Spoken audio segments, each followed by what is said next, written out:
Hello everyone. I'm Jane, and welcome back to English in 5 minutes.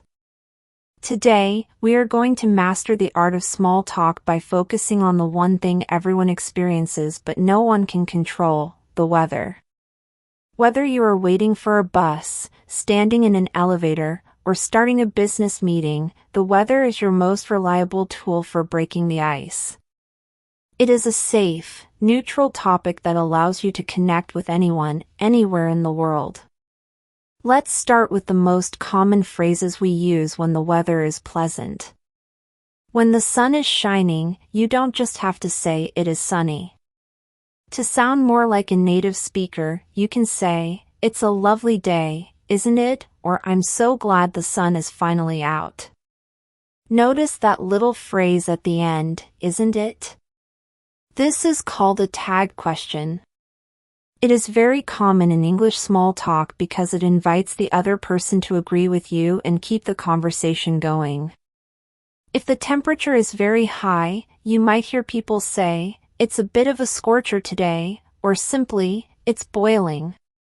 These are informal and friendly ways to comment on the heat.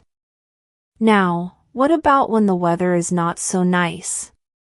In many English-speaking countries, complaining about the weather is actually a way of bonding. If it is raining lightly, we say, "It's drizzling." If it is raining very hard, we say, "It's pouring down," or "It's raining cats and dogs." When it is cold, you can say, "It's a bit chilly," or if it is extremely cold, you might say, "It's freezing out there." Using these descriptive words makes your English sound much more colorful and descriptive than just using cold or rainy every time. Here's a little tip that might be a bit controversial. I actually prefer a gray, rainy day over a bright, sunny one when it comes to being productive. Most people think sunny days are the best, but I find that the sun is actually quite distracting. When it's beautiful outside, I feel guilty for sitting at my desk. But when it's raining, I feel cozy and focused. I think the bad weather actually helps me get more work done. What do you think? Are you more productive when the sun is shining, or do you prefer the focus of a rainy afternoon? Tell me your thoughts in the comments. The real secret to weather-based small talk is using it as a bridge to other topics. You don't want to talk about the rain for 10 minutes, you want to use the rain to start a real conversation. For example, if you say, "I hope this rain clears up by Saturday," you can follow it up with, "Do you have any fun plans for the weekend?" This moves the conversation from the sky to the person's life. It feels natural and polite. We also use weather words in many common idioms.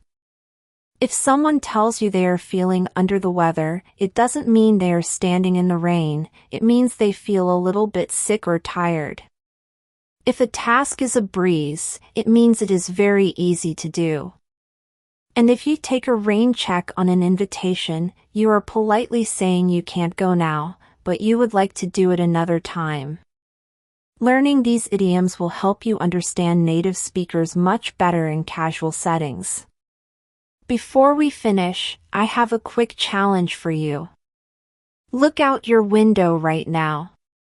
How would you describe the weather using one of the phrases we talked about today? Is it a scorcher? Is it drizzling? Write your answer in the comments below so I can see how you're doing. Remember, the goal of small talk isn't to be perfect, it's to be friendly. Don't be afraid to make a mistake. Just smiling and mentioning the weather is a great way to practice your English and make a new friend at the same time.